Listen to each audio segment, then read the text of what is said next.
Have you ever watched a player look like an absolute cheat code at one club, scoring birdies every single weekend only for a team to splash a ridiculous amount of cash on them, and suddenly they look like they have completely forgotten how to play football? It makes zero sense on paper. They didn't magically get bad overnight, but it happens all the time. Today we are looking at top mega transfer flops and why they all crashed and burned for the exact same underlying reason. Let's start with Philippe Coutinho. At Liverpool, man, he was pure magic, untouchable. Then Barcelona dropped a mind-blowing 135 million euros to get him. The problem? They just had no idea what to do with him. Coutinho wanted to play in that center left pocket, which was literally Lionel Messi's backyard. Because they couldn't move Messi, they shoved Coutinho out on the wing where he was totally lost. Next up is Eden Hazard. For years, he was quite literally the best player in the Premier League, embarrassing defenders every week. When he finally got his dream move to Real Madrid for 100 million euros, taking over Cristiano Ronaldo's iconic number 7 shirt, everyone thought it was game over for Europe. But Madrid bought a Galactico name without a blueprint.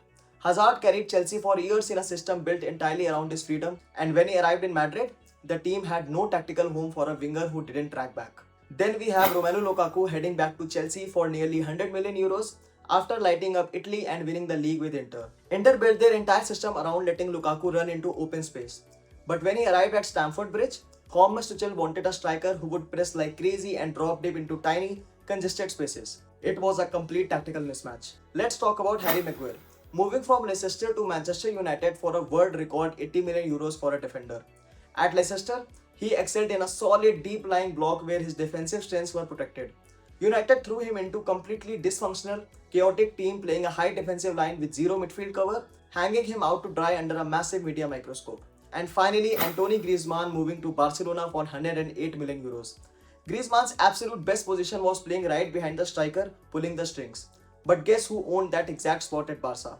Yep, Messi again. He looked like a stranger on the pitch because the club bought his release clause out of panic, not because they actually needed his profile. When you look at all 5 of these massive flops, the truth is simple. Clubs buy a player's highlight reel and past stats, but they never build a tactical home for them. Big teams don't buy players to fit a system anymore, they buy players to grab headlines and then try to force a square peg into a round hole. Until clubs learn that chemistry and strategy matter more than a massive price tag, this is going to keep happening. Which of these flops hurt the hardest to watch? Let me know in the comments below and make sure to subscribe for more real football stories.